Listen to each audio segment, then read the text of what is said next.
الحمد لله نحمده ونستعينه ونستغفره ونؤمن به ونتوكل عليه ونعوذ بالله من شرور أنفسنا ومن سيئات أعمالنا من يهده الله فلا مضل له ومن يضلله فلا هادي له ونشهد أن لا إله إلا الله وحده لا شريك له ونشهد أن سيدنا وسندنا وحبيبنا ومولانا محمدا عبده ورسوله أما بعد فقد قال الله تبارك وتعالى في القرآن المجيد أعوذ بالله من الشيطان الرجيم بسم الله الرحمن الرحيم قل إن صلاتي ونسكي ومحياي ومماتي لله رب العالمين وقال النبي صلى الله عليه وسلم من أعطى لله ومنع لله وأحب لله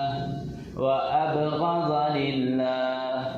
فقد استكمل الإيمان أو كما قال رسول الله صلى الله عليه وسلم آمنت بالله صدق الله العلي العظيم وصدق رسوله النبي الكريم ونحن على ذلك من الشاهدين والشاكرين والحمد لله رب العالمين اللهم صل على سيدنا ومولانا محمد في أول كلامنا اللهم صل على سيدنا ومولانا محمد في أوسط كلامنا اللهم صل على سيدنا ومولانا محمد في آخر كلامنا اللهم أيدنا بتأييدك اللهم أيدنا بتأييدك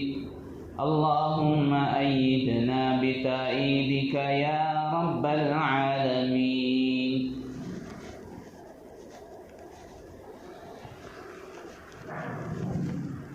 نہ بچا بچا کے تو رکھ اسے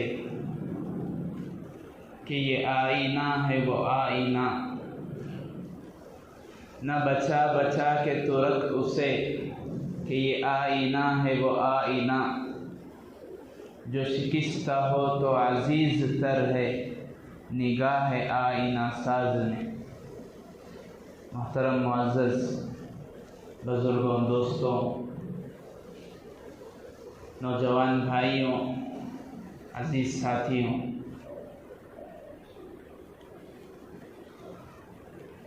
گزشتہ جمعہ یہ بات ہمارے سامنے آئی تھی کہ انسان کی زندگی کا مقصد اللہ تبارک و تعالی قربانی سے اور قربانی والے عمل سے سمجھانا چاہتے ہیں، یعنی جو قربانی ہم اور آپ نے دی ہے وہ بس یہیں پر ختم نہیں ہوتی کہ ہم نے جانور کے گلے پر چھری کو پھیر دیا، ذبح کر دیا، بس یہ ہو گئی قربانی، اور اس کے بعد ہم نے گوشت کھا لیا، گوشت کا مزہ چکھ لیا، قربانی کی عبادت ہو گئی، قربانی کا مقصد ختم ہو گیا۔ قربانی یہیں پر ختم نہیں ہوتی، اسی لیے فرمایا کہ یہاں سے تو شروعات ہوتی ہے قربانی کی۔ اللہ تبارک و تعالی جانور کے گلے پر چھری پھیرنے کا حکم دے کر یہ بتانا چاہتے ہیں کہ اسی طرح تم اپنے جذبات، اپنے شہوات، اپنے خواہشات کے گلے پر بھی قربانی کی چھری کی طرح تم جو ہے قربانی دو۔ جس طرح بظاہر یہ لگتا ہے کہ ایک معصوم بے زبان جانور کے گلے پر چھری پھیری جا رہی ہے، اگرچہ کہ اس کا مقصد، اس کی وجہ ہمارے ذہنوں میں نہیں آتی،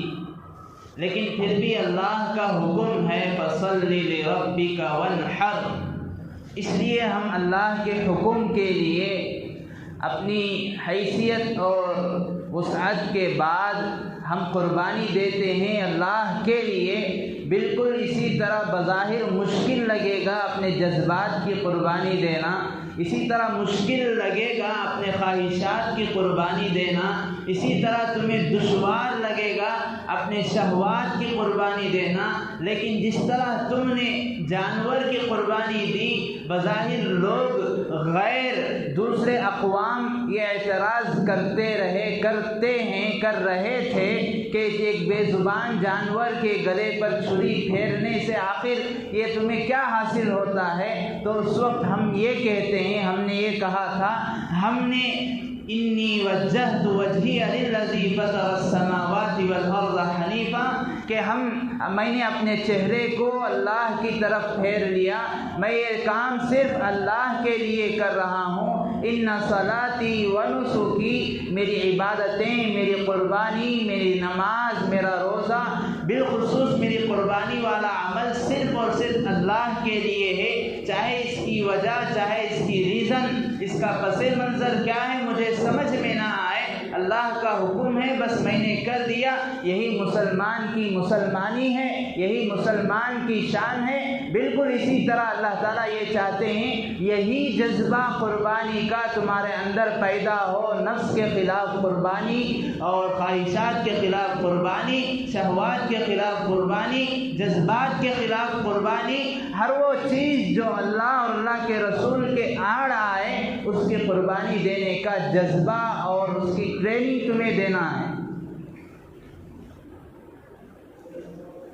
اس وجہ سے اللہ تعالیٰ نے قربانی کی یہ عبادت امت مسلمہ پر فرض اور واجب کی۔ بزرگان محترم، اسی لیے جو دعا قربانی سے پہلے پڑھی جاتی ہے، جو میں نے خطبے میں بھی آیت پڑھی، قل ان صلاتی و نسکی و محیای و مماتی للہ رب العالمین، کیا مطلب؟ اللہ تعالیٰ اللہ کے نبی علیہ السلام سے یہ دعا پڑھوا رہے ہیں، یہ دعا کی تلقین کر رہے ہیں، آپ پڑھیے، آپ کہیے، آپ اس کی تلقین کیجئے۔ اسی لیے حضرت ابو موسیٰ اشعری رضی اللہ عنہ، بڑے جلیل القدر صحابی، بہت بڑے صحابی، بہت ساری احادیث روایت کرنے والے، وہ کہتے ہیں میرا تو جی یہ چاہتا ہے، میرا تو دل یہ کرتا ہے کہ یہ ہر مسلمان اس آیت کو، اس دعا کو اپنا وظیفہ بنا لے اور اس کو بار بار پڑھتا رہے، بار بار پڑھتا رہے، بار بار پڑھتا رہے۔ قل ان صلاتی و نسکی و محیای و مماتی للہ رب العالمین۔ ایک عجیب کشش اللہ تبارک و تعالیٰ نے اس آیت اور دعا میں رکھی، انسان کی زندگی کا مقصد بیان کر دیا، اس کے پیدا ہونے سے لے کر اس کی موت تک سارے مرحلے کے سبق کو، ساری زندگی کے عبرت کو اس میں رکھ دیا ہے۔ صرف یہ ایک آیت ہی اس کی زندگی کے لیے کافی ہو سکتی ہے۔ کیا مطلب ہے آیت کا؟ اللہ تعالیٰ کہہ رہے ہیں، اللہ تعالیٰ ارشاد فرما رہے ہیں، نبی جی آپ تلقین کیجئے، آپ پڑھیے، آپ پڑھوائیے، ان صلاتی، میری نماز، و نسکی، عربی میں نسک کہتے ہیں، اس کے بہت سارے معنی ہیں۔ ایک مشہور معنی قربانی کا ہے، دوسرا معنی حج کا ہے، ارکان حج، اسی لیے کہا جاتا ہے مناسک۔ مناسک حج کے ارکان، اور اسی لیے حج کرنے والے کو ناسک کہتے ہیں، حج کرنے والا۔ ایک معنی حج کے آتے ہیں، ایک معنی حج کے ارکان، ایک معنی حج کے مناسک، ایک معنی قربانی کے آتے ہیں، اور ایک معنی اس کے آتے ہیں ساری عبادتیں، نسک، ساری عبادتیں، میری نماز، میری ساری عبادتیں، میرا روزہ، میری تلاوت، میری تسبیح، میری قربانی، میرا حج، میرے نوافل، میرے واجبات، میری معاملات، میری معاشرت، میری اخلاقیات، میری عبادات، میری اپنی زندگی، میرے گھر کی زندگی، میرے گھریلو زندگی، میرے گھر والوں کی زندگی، للہ رب العالمین، سب کا سب اللہ کے لیے۔ اس کے بعد اللہ تعالیٰ نے فرمایا قل ان صلاتی ونسکی ومحیای ومماتی، صرف یہ نہیں کہ میری نماز اور میری ساری عبادتیں، کہ میں نے نماز بھی اللہ کے لیے پڑھی، میں نے روزہ بھی اللہ کے لیے رکھا، میں نے قربانی بھی اللہ کے لیے دی، میں نے تلاوت بھی اللہ کے لیے کی، میں نے صدقہ بھی اللہ کے لیے کیا، میں نے حج بھی اللہ کے لیے کیا، میں نے غریب کی مدد بھی اللہ کے لیے کی، میں نے دوسرے کا تعاون بھی اللہ کے لیے کیا۔ اتنے پر اکتفا نہیں ہے، ومحیای، میری زندگی کا ہر عمل، میری زندگی کا ہر گوشہ، زندگی کا ہر پہلو، صرف زندگی نہیں، ومماتی للہ رب العالمین، میری موت بھی اللہ کے لیے ہونی چاہیے۔ کیوں؟ هو الذی خلق الموت والحیات، جس ذات نے ہمیں زندگی اور موت دی، اب اسی کے لیے ہمیں اپنی زندگی اور موت کو بھی حوالے کرنی ہے۔ یہ تو آیت کا ترجمہ ہے۔ مطلب کیا؟ علماء فرماتے ہیں اس آیت کے دو مطلب۔ یہ بات تو آسانی سے ہمیں سمجھ میں آ رہی ہے کہ ہماری عبادتیں اللہ کے لیے ہونی چاہیے، ہماری نماز اللہ کے لیے ہو، ہمارے سجدے اللہ کے لیے ہو، اس میں تو سمجھ میں آتا ہے۔ یعنی اگر آدمی غیر اللہ کے لیے، لوگوں کو دکھلانے کے لیے عبادت کرتا ہے، ریاکاری کے لیے عبادت کرتا ہے، اس کو شریعت نے کہا شرک، من صلی یرائی فقد اشرک باللہ ومن صام یرائی فقد اشرک باللہ۔ نماز اور روزے میں ریاکاری ہے، تلاوت اور صوم میں ریاکاری ہے، اور صدقے اور اسی طرح دیگر نوافل میں ریاکاری آ گئی، اس کے اندر شرک آ گیا۔ یہ بات تو سمجھ میں آتی ہے، عبادتوں کا خالص اللہ کے لیے کرنا، یہ ہے ان صلاتی ونسکی۔ اسی لیے ہمارے اسلاف، ہمارے اکابرین کا معمول تھا کہ اپنی عبادتوں کو اللہ کے لیے کرنے کے لیے، اپنی عبادتوں میں اخلاص کے لیے اپنی عبادتوں کو چھپایا کرتے تھے۔ اپنی عبادتیں ان کی مخفی ہوتی تھیں۔ ایسا نہیں آج ہماری طرح کہ ہم آج 10 روپیہ صدقہ کرتے ہیں تو 5 لوگ جانتے ہیں، 1000 روپیہ صدقہ کر رہے ہیں تو ساری سوشل میڈیا جانتی ہے کہ میں نے اتنے روپے صدقہ کیا ہے، میں نے کسی غریب کی غیرت کو مارا ہے، میں نے کسی غریب کو شرمیلا کیا ہے، اسے شرم سے پانی پانی ہونے پر میں نے مجبور کیا ہے، وہ اپنی عزت، اپنی غیرت کی وجہ سے ایک وقت کی روٹی کھا کر زندہ رہتا تھا، لیکن میرے تعاون اور مدد کے باوجود، وہ 3 روٹی کھانے کے باوجود بھی آج اس کا زندہ رہنا غیرت کے ساتھ مشکل ہے۔ اپنی عبادتوں کو چھپانا یہ اخلاص پیدا کرتا ہے۔ اسی لیے ایک بہت بڑے عالم، صوفی، محدث علامہ ایوب سختیانی رحمۃ اللہ علیہ، بہت بڑے عالم بھی گزرے ہیں، محدثین کی فہرست میں، حدیث بیان کرنے والوں کی فہرست میں ان کا نام بھی بہت بلند ہے، مشہور ہے۔ ایک مرتبہ بیٹھے ہوئے ہیں،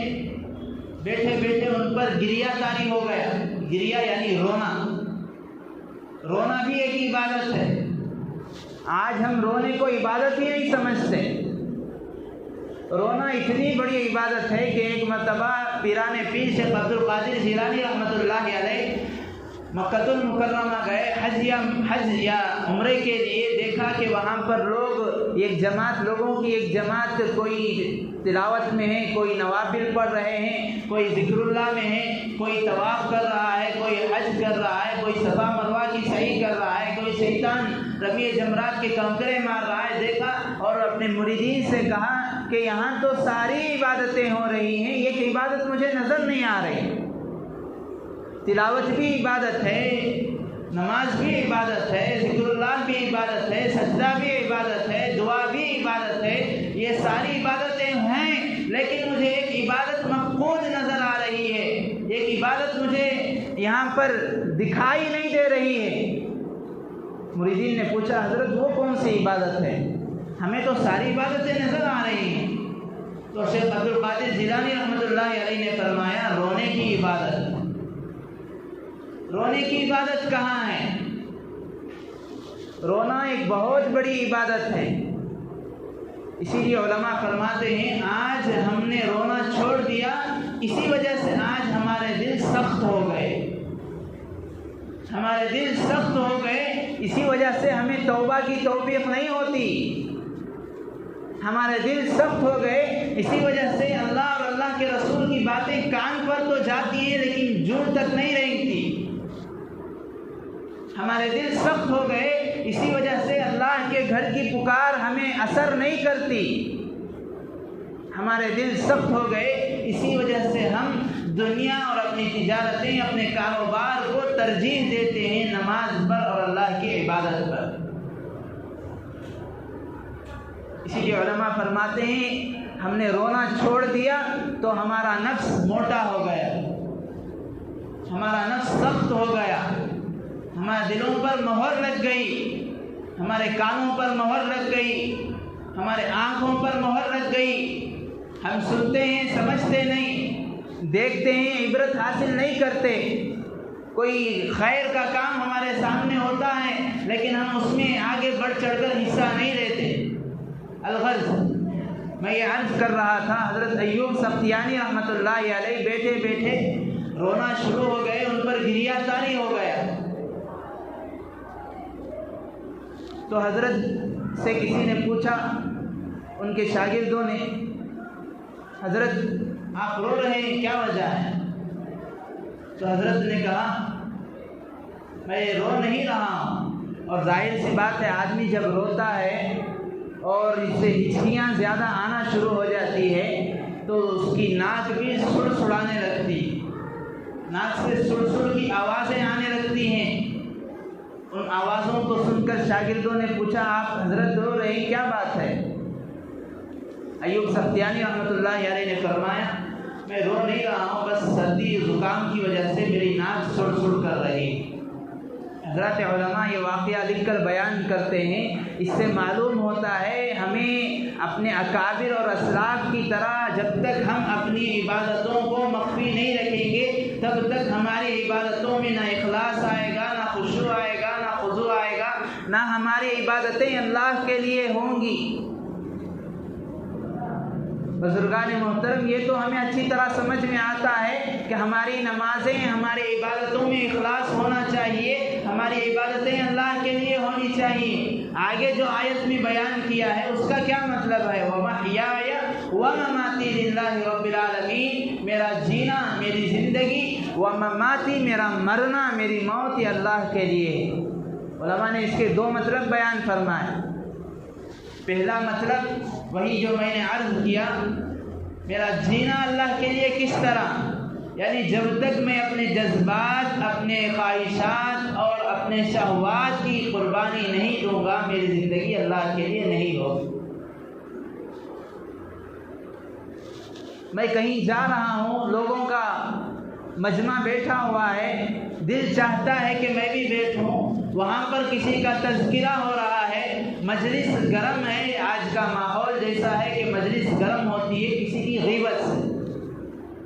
مجلس لگی ہوئی ہے، دل چاہ رہا ہے، ماحول یہی ہے کہ میں بھی بیٹھوں، میں بھی دو چار باتیں کہوں، میرے باتوں پر واہ واہی ہو، لوگ خوش ہوں، کسی کی عزت ریزی ہو، کسی کی آبرو ریزی ہو، لیکن مجھے یہ خیال آ جائے کہ باری تعالیٰ نے فرمایا اَيُحِبُّ أَحَدُكُمْ أَن يَأْكُلَ لَحْمَ أَخِيهِ مَيْتًا، کہ یہاں پر اس مجلس میں بیٹھنا کسی کی غیبت کرنا ہم یہ سمجھتے ہیں غیبت، لوگ یہ کہتے ہیں بھائی غیبت مت کرو، ارے میں غیبت کہاں کر رہا ہوں، میں تو وہی کہہ رہا ہوں جو اس کے اندر موجود ہے۔ غیبت اسی کو کہتے ہیں کہ آدمی میں جو چیز موجود ہو اس کا تذکرہ اس کے پیٹھ پیچھے کرنے کو غیبت کہتے ہیں۔ جو برائی اس کے اندر ہے، جو نقص اس کے اندر ہے، جو کمی، جو نقصان، جو کوتاہی اس کے اندر ہے، اس کا تذکرہ اس کے پیٹھ پیچھے ہو رہا ہے، اسی کو غیبت کہتے ہیں۔ اگر ایسی چیز کا تذکرہ کیا جائے جو اس کے اندر موجود ہی نہیں ہے، وہ تو غیبت کہاں رہی، وہ تو بہتان ہو جائے گا، وہ تو الزام ہے۔ اگر میں ایسی چیز کا تذکرہ کر رہا ہوں، ایسے گناہ کا، ایسی برائی کا جو اس کے اندر موجود ہی نہیں ہے، تو وہ تو اس سے بڑا گناہ ہے، گناہ کبیرہ ہے۔ بہتان، الزام تراشی، میں ایسی بات کہہ رہا ہوں، ایسی باتوں سے ہم نے اپنی مجلس کو گرم کیا ہوا ہے جو اس کے اندر موجود ہے، تبھی تو غیبت ہے۔ مجھے یہ یاد آ گیا کہ باری تعالیٰ نے کہا کہ تم یہ چاہتے ہو کہ اپنے مردار بھائی کا گوشت چباؤ، کیا تمہیں پسند ہے؟ کیا تم یہ گوارا کر سکتے ہو؟ یہ چیز یاد آ گئی اور میں نے اس وقت اپنے جذبات کو کنٹرول کر لیا، اپنے جذبات کی قربانی دے دی۔ سب نے کچھ کہا کسی کے متعلق، میرا جی بھی چاہ رہا تھا، مجھے بھی اس کے متعلق معلوم تھی چند باتیں، لیکن میں نے نہیں کہا، لیکن میں نے کچھ نہیں کہا، میں نے اس دہکتی آگ میں لکڑیوں کو نہیں ڈالا، میں نے اپنے مردار بھائی کا گوشت نہیں چبایا۔ یہی ہے جذبات کی قربانی۔ میں باہر نکلا، بازار نکلا، جی للچا رہا ہے، نفس انگڑائی لے رہا ہے کہ میں ایک نظر دیکھ لوں، ایک نظر دیوار کی طرف کر لوں، ایک نظر عورت کی طرف کر لوں، ایک نظر بازار میں گھومنے والیوں کی طرف کر لوں، میرا جی یہ چاہ رہا ہے، لیکن میں نے اپنے آپ کو کنٹرول کر لیا کہ یہ تو بہت بڑا گناہ ہے، یہ بھی زنا میں شمار ہوتا ہے، اپنے آپ کو کنٹرول کر لی، یہ اپنے شہوات کی قربانی۔ میرے سامنے بہت سارے راستے ہیں، حلال راستہ بھی ہے، حرام راستہ بھی ہے۔ حلال میں تھوڑا اپنے آپ کو کھپانا پڑتا ہے، اپنے آپ کی، اپنے نفس کی، اپنے بدن کی، اپنے دل و دماغ کی قربانی اور محنت و مشقت ہوتی ہے۔ حرام میں بیٹھے بیٹھے ایک دن کی کمائی 1000 روپے ہے، حلال میں 400 روپے آتی ہے، مجھے دونوں راستے ہموار ہیں۔ میرا جی یہ چاہ رہا تھا، میرا نفس یہ چاہ رہا تھا کہ میں جو ہے اس راستے کو اپناؤں، اس طریقے کو اپناؤں جہاں سے آمدنی زیادہ ہے، جہاں سے پیسہ زیادہ آتا ہے، جہاں میری انکم زیادہ ہے۔ لیکن میں نے یہ دیکھا کہ اللہ کے نبی علیہ الصلوۃ والسلام نے فرمایا کسب الحلال فریضۃ بعد الفرائض، کہ حلال کمائی بھی جس طرح نماز فرض ہے اسی طرح حلال کمائی بھی فرض ہے، جس طرح روزہ فرض ہے اسی طرح حلال کمائی بھی فرض ہے۔ میرے دل میں یہ خیال آیا، میں نے حرام کمائی اور اس کے راستے کو لات مار کر حلال کمائی اور اس کے راستے کو اپنا لیا۔ یہ ہے اپنے خواہشات کی قربانی، اپنے جذبات کی، اپنے خواہشات کی، اپنے شہوات کی قربانی آدمی جب تک نہیں دے گا اس کی زندگی اللہ کے لیے نہیں ہوگی۔ اب جیسی زندگی آدمی گزارے گا، تموتون کما تعیشون وتحشرون کما تموتون، زندگی بھر مسجد سے دور رہا، زندگی بھر اللہ کے ذکر سے دور رہا، زندگی بھر تلاوت قرآن سے غافل رہا، زندگی بھر صدقہ خیر خیرات سے دور رہا۔ اب موت کے وقت اس کی یہ تمنا مرض الوفات میں جیسے ہی اسرائیل نے اس کے روح کو نکالنا شروع کر دیا اس کے انگوٹھے سے، اب وہ یہ چاہ رہا ہے کہ میری موت مسجد کے سائے میں آئے، سجدے کی حالت میں آئے۔ اب وہ وصیتوں پر وصیتیں کرنا شروع کر دیا کہ میرا مال مسجد کو دے دو، میرا مال غریبوں کو دے دو، میرا مال مدرسے کو دے دو، میرا مال یتیموں کو دے دو، بیواؤں کو دے دو۔ علماء فرماتے ہیں اب اس کا وہ مال اس کا مال نہیں رہا، جیسے ہی مرض الوفات میں چلا گیا ایسا مرض، اب اس کے بعد اس کا صحت یاب ہونا مشکل۔ سب یہی کہہ رہے ہیں، دیکھنے والے یہی سمجھ رہے ہیں کہ اس کا وقت آ گیا، اب اس وقت میں خیر خیرات کی امیدیں اس کے اندر جاگ رہی ہیں، کوئی پیدا نہیں ہے، اب وہ اس کا مال نہیں رہا، وہ تو اس کے وارثین کا مال ہو گیا۔ اب وہ خیر خیرات کی نیت کر رہا ہے، صدقہ کر رہا ہے، تو بجائے ثواب کے اس کے لیے اور دشواریاں ہیں۔ اب اس کے وارث، اس کے مالک جو ہے اس کے وارث ہو گئے، اب وہ 10 روپیہ بھی خیر خیرات کرنا چاہتا ہے تو وارثین سے پوچھ کر کرنا پڑے گا۔ الغرض زندگی جیسی تھی موت بھی ویسی ہی ہوگی، تموتون کما تعیشون، جیسے تم زندگی گزارو گے ویسی تمہاری موت آئے گی۔ وتحشرون کما تموتون، جس حالت میں موت آئی تھی اسی حالت میں دوبارہ زندہ کیے جاؤ گے۔ یہ ایک مطلب ہے ان صلاتی ونسکی ومحیای ومماتی للہ رب العالمین کا، یعنی میری نماز، میری عبادتیں، میرا جینا، میرا مرنا اللہ کے لیے۔ اس کا مطلب یہ کہ آدمی جب تک اپنے شہوات، اپنے خواہشات، اپنے جذبات کی قربانی نہیں دے گا تب تک اس کی زندگی اور اس کی موت اللہ کے لیے نہیں ہو سکتی۔ دوسرا مطلب کیا ہے؟ دوسرا مطلب یعنی زندگی اور موت اللہ کے لیے، یہ کیا ہے؟ اس کا مطلب کیا؟ دوسرا مطلب علماء بیان کرتے ہیں، علماء لکھتے ہیں کہ وہ اعمال، وہ کام، زندگی کے وہ گوشے، زندگی کے وہ مرحلے جنہیں آدمی بظاہر عبادت نہیں سمجھتا، جن کو آدمی عبادت نہیں سمجھتا، ایسے کام اللہ کے لیے کرنے سے وہ کام بھی عبادت شمار ہونے لگتے ہیں۔ جیسے کھانا پینا ہے، جسے ہم کہتے ہیں آدمی کی سوشل لائف، سماجی زندگی، کھانا پینا، سونا، اوڑھنا، چلنا پھرنا، نکاح کرنا، کسی سے کسی کو کچھ دینا، کسی سے کچھ لینا، کسی سے محبت کرنا، کسی سے تعلق رکھنا، کسی سے محبت نہ کرنا، بغض کرنا، نفرت کرنا، کسی سے تعلق کو توڑنا، کسی سے لین دین کرنا، یہ ساری چیزیں اللہ کے لیے کرتا ہے تو یہ ساری چیزیں عبادت ہو جاتی ہیں، اور یہ مطلب ہوتا ہے کہ اب اس کی زندگی وہ اللہ کے لیے ہے، اس کی زندگی اس کے لیے نہیں ہے۔ اسی لیے بہت بڑے عالم اللہ والے حضرت مولانا عبدالحی عارفی لکھنوی رحمۃ اللہ علیہ لکھتے ہیں کہ ایک مومن کی زندگی اور ایک کافر کی زندگی میں بس اس کی زاویہ نگاہ، اس کی سوچ، اس کی نیت، اس کے امیجنیشن، اس کے تصور کا فرق ہے بس۔ کافر بھی کھاتا ہے، مومن بھی کھاتا ہے، کافر بھی سوتا ہے، مومن بھی سوتا ہے، کافر بھی نکاح کرتا ہے، مومن بھی نکاح کرتا ہے، کافر بھی اپنے بیوی سے ملتا ہے، مومن بھی اپنی بیوی سے ملتا ہے، کافر بھی لین دین کر رہا ہے، کافر بھی کسی کو کچھ دے رہا ہے، مومن بھی کسی کو کچھ دیتا ہے، کافر بھی محبت کرتا ہے، مومن بھی محبت کرتا ہے۔ دونوں کی زندگی میں صرف اس کے زاویہ نگاہ، اس کے تصور، اس کے خیال، اس کی سوچ کا فرق ہے۔ کافر کھاتا ہے اپنے نفس کے لیے، مومن کھاتا ہے اپنے اللہ کے لیے۔ کافر نکاح کرتا ہے اپنے نفس کے شہوات کو کنٹرول کرنے کے لیے، مومن نکاح کرتا ہے اللہ کے لیے۔ کافر کسی کو کچھ دے رہا ہے اپنے لیے، اپنی شان کے لیے، مومن دیتا ہے اللہ کے لیے۔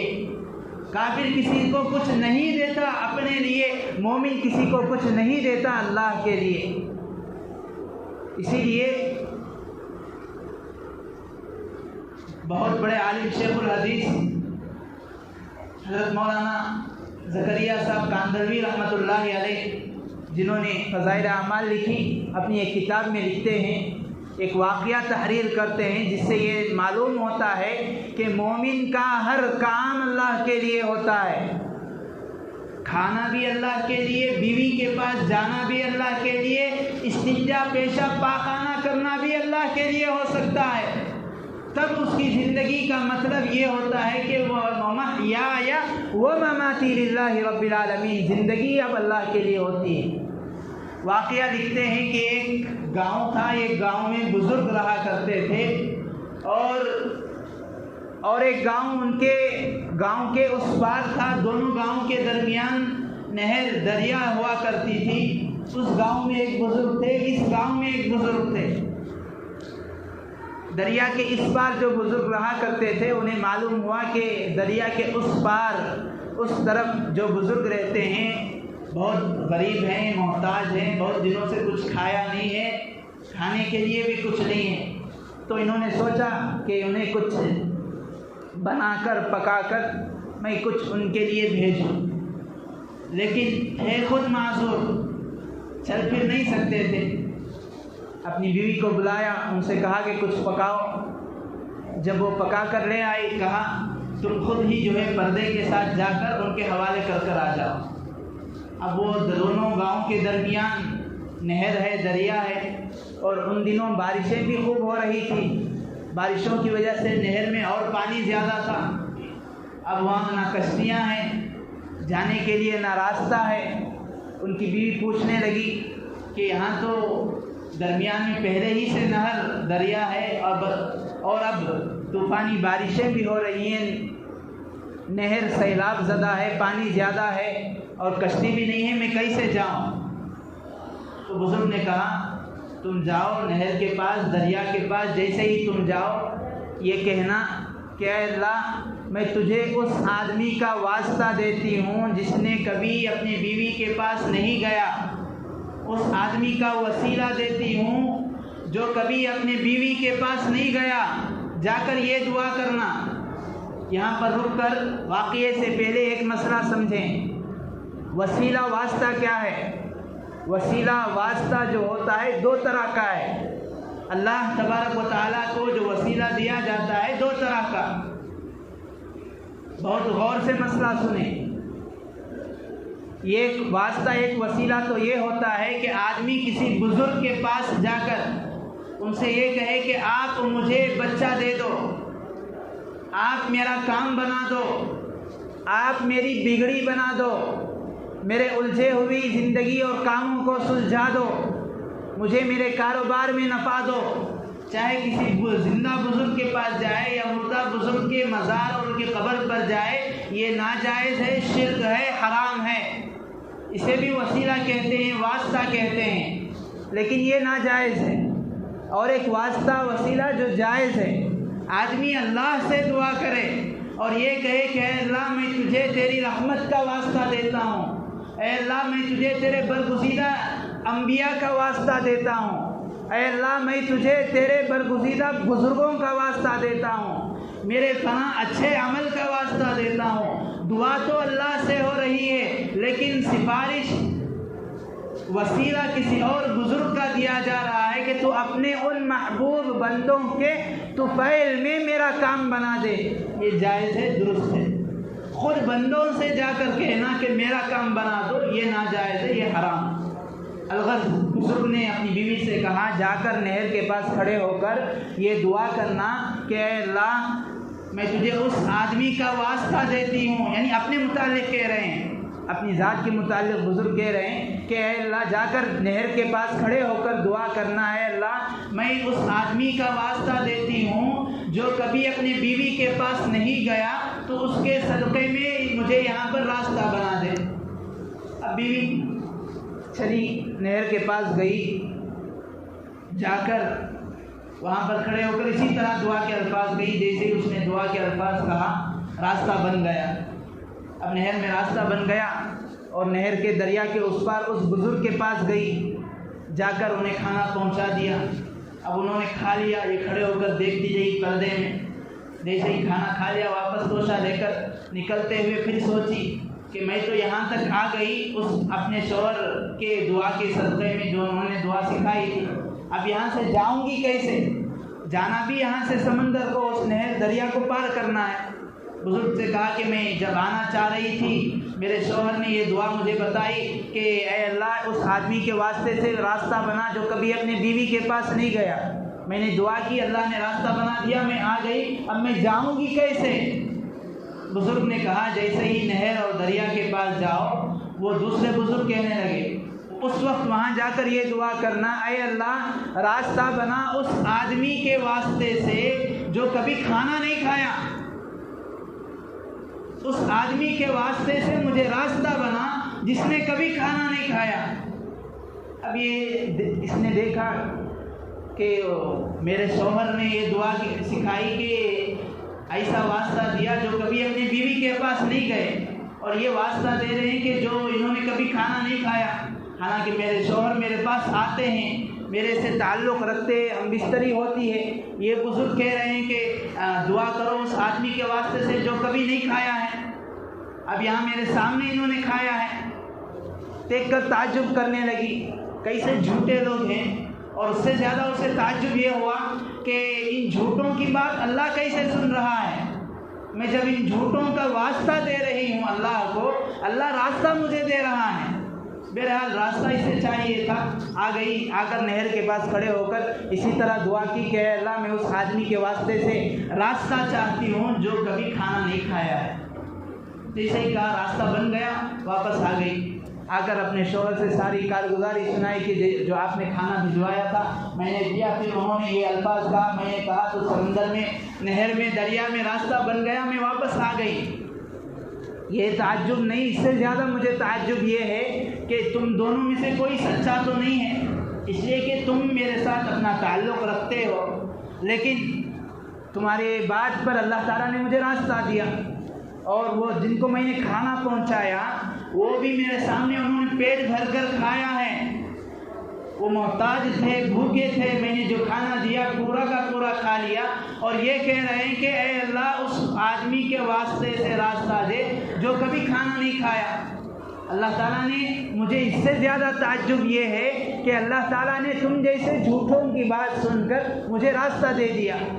تو بزرگ کہنے لگے میں سمجھاتا ہوں بات اصل میں کیا ہے۔ اس کو اپنی بیوی کو بٹھا کر بزرگ نے سمجھایا، میں نے کبھی اپنے نفس کے لیے تیرے پاس میں کبھی آ کر اپنے خواہشات کو میں نے پورا نہیں کیا ہے، میں جب کبھی بھی تیرے پاس آتا ہوں اللہ کے لیے آتا ہوں، اور وہ بزرگ بھی جب کبھی بھی کھانا کھاتے ہیں تو اللہ کے لیے کھاتے ہیں، تو نہ تیرے پاس آنا میرا اپنے لیے ہے نہ ان کا کھانا اپنے لیے ہے۔ جب اپنے لیے نہیں ہے تو ہم دونوں جھوٹے کیسے ہوئے؟ انہوں نے کھایا اللہ کے لیے، میں تیرے پاس آتا ہوں، ہم بستری کرتا ہوں، تعلقات کو استوار کرتا ہوں تو اللہ کے لیے، تو ہم جھوٹے کیسے ہوئے؟ علماء فرماتے ہیں اس طرح ایک مسلمان کا کھانا اور اسی طرح اس کا اپنی بیوی کے پاس جانا بھی عبادت سے خالی نہیں ہے۔ یہ مطلب ہے قل ان صلاتی ونسکی ومحیای ومماتی، یعنی میری زندگی میں وہ اعمال جو بظاہر آدمی کو عبادت نہیں لگتے، بیوی کے پاس جانا، اس سے تعلق کو رکھنا، کھانا پینا، یہاں تک کہ استنجا کرنا، پیشاب پاخانہ کرنا بھی اللہ کے لیے ہونا چاہیے۔ مطلب کیا؟ پیشاب پاخانہ اللہ کے لیے کیسے ہوتا ہے؟ اسی لیے اللہ کے نبی علیہ السلام نے جو ہم دعا سکھلائی بیت الخلاء سے باہر نکلنے کے بعد، کیا دعا ہے؟ غفرانک۔ غفرانک کا مطلب اے اللہ میں تجھ سے معافی چاہتا ہوں۔ ارے بیت الخلاء سے جا کر ایسے چیز سے آدمی فارغ ہو کر آیا ہے جو فطری مجبوری ہے۔ اللہ تعالیٰ نے فطری طور پر ہر ایک کو بیت الخلاء جانے کی، یہ گویا کہ اس کے اندر فطرت میں یہ چیز رکھی ہے، تو یہ کون سا گناہ ہو گیا، کون سی نافرمانی ہو گئی کہ رسول اکرم صلی اللہ علیہ وسلم بیت الخلاء سے فارغ ہو کر آنے کے بعد اللہ سے معافی چاہ رہے ہیں، مغفرت چاہ رہے ہیں۔ علماء فرماتے ہیں اس کے بہت سارے مطلب، بہت ساری لمبی چوڑی علماء نے اس پر بحثیں کی ہیں، باتیں لکھی ہیں۔ دو باتیں کہہ کر میں اپنی بات کو ختم کرتا ہوں۔ پہلی بات مطلب یہ کہ اللہ کے نبی علیہ السلام نے یہ سکھایا کہ اے اللہ میرے زندگی کا یہ گوشہ، یہ لمحہ جو میں بیت الخلاء میں گزارتا ہوں، اس وقت میری زبان تیرے ذکر سے خالی رہتی ہے، چونکہ وہ ناپاک جگہ ہے، گندگی کی جگہ ہے، وہاں پر تیرا بابرکت مقدس محترم نام میں نہیں لے سکتا، اجازت نہیں ہے۔ اگرچہ کہ دل میں تیرا نام ہے، اگرچہ کہ دل تیرے ذکر سے معطر ہے، لیکن میری زبان اس وقت تیرا ذکر نہیں کر سکتی، اس لیے وہ لمحہ جو میں نے تیرے ذکر کے بغیر گزارا ہے میں معافی چاہتا ہوں۔ یہ معافی چاہنا، یہ دعا پڑھنے سے علماء فرماتے ہیں اس کا بیت الخلاء کو جا کر آنا بھی عبادت ہو جاتا ہے۔ اس کا بیت الخلاء کے لیے فارغ ہو کر آنا یہ بھی عبادت سے خالی نہیں ہے۔ دوسرا مطلب کیا؟ دوسرا مطلب اللہ کے نبی علیہ السلام نے جو دعا سکھائی، غفرانک الحمدللہ الذی اذھب عنی الاذی وعافانی، میں تجھ سے معافی چاہتا ہوں، تمام تعریفیں اللہ کے لیے ہیں جس نے مجھ سے گندگی کو دور کیا، تکلیف دہ چیز کو جس نے مجھ سے نکالا، اور اتنا ہی نہیں مجھے عافیت عطا فرمائی، مجھے عافیت دی۔ اسی لیے وہ آدمی جسے سخت جلدی میں ایمرجنسی میں بیت الخلا جانا ہو، اس کے سامنے چاہے عمدہ سے عمدہ، بہتر سے بہتر غذا، بہتر سے بہتر بریانی بھی اگر اس کے سامنے لا کر رکھ دیا جائے تو اس کے سامنے وہ ذرہ برابر بھی اس کی کوئی حیثیت نہیں رہتی۔ وہ کیا کہے گا؟ ہاں بھئی یہ عمدہ غذا ہے، عمدہ بریانی ہے، چاہے کوئی بھی بہترین قیمتی غذا ہو، لیکن یہ اس کو کھانے کا موقع نہیں ہے جب تک کہ اس کو میں فارغ نہ ہو جاؤں، اس گندگی کو اپنے آپ سے نہ نکالوں۔ اسی لیے مسئلہ یہ بیان فرمایا علماء نے، آدمی جسے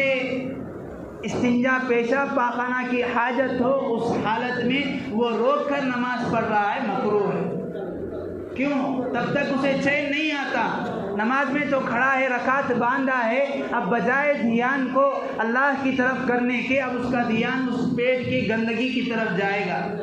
رکوع میں ہے تو اس کا دھیان اس کی طرف رہے گا کہ کہیں میں گندا نہ ہو جاؤں،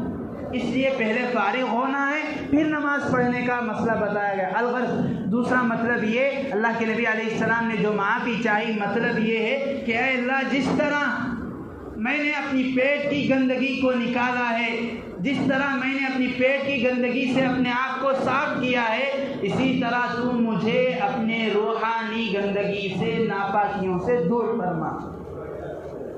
اس لیے اللہ کے نبی علیہ السلام نے دعا فرمائی، دعا کی تلقین دی اور یہ دعا سکھائی، غفرانک الحمدللہ الذی اذھب عنی الاذی وعافانی، یعنی میں نے اپنے جسمانی گندگی کو تو دور کر لیا، خالی کر لیا، میرے ساتھ روحانی بیماریاں ہیں، روحانی گندگی ہے، گناہ کی گندگیاں اپنے اندر ہیں، اس کو پاک کرنا میرے بس میں نہیں ہے جب تک تو اس کو پاک نہ کرے۔ اس لیے علماء نے فرمایا آدمی اس استحضار کے ساتھ آ کر یہ دعا پڑھتا ہے تو اس کا بیت الخلا کو جا کر آنا بھی عبادت سے خالی نہیں۔ اسی طرح جو دعائیں ہیں، جو مصنون دعائیں، کھانے کے، پینے کے، سونے کے، چلنے کے، پھرنے کے، بازار جانے کے، گھر آنے کے، گھر سے جانے کے، مسجد آنے کے، مسجد سے نکلنے کے، ان سارے مصنون دعاؤں کا، ان ساری سنت طریقوں کا اہتمام کے ساتھ اللہ کے لیے اگر یہ کام کرتا ہے تب مطلب ہے وَمَحْيَايَ وَمَمَاتِي، میری زندگی اللہ کے لیے ہے۔ اللہ تعالیٰ سے دعا ہے اللہ تبارک و تعالیٰ مجھے، آپ کو، ہم سب کو اپنی زندگی کا ہر کام، ہر عبادت اللہ کے لیے کرنے کی توفیق نصیب فرمائے، ہمیں اللہ تعالیٰ اپنی عبادتوں میں خشوع خضوع نصیب فرمائے اور احسان کا درجہ نصیب فرمائے۔ آمین۔ وآخر دعوانا الحمدللہ رب العالمین۔ جو احباب سنت میں پڑھے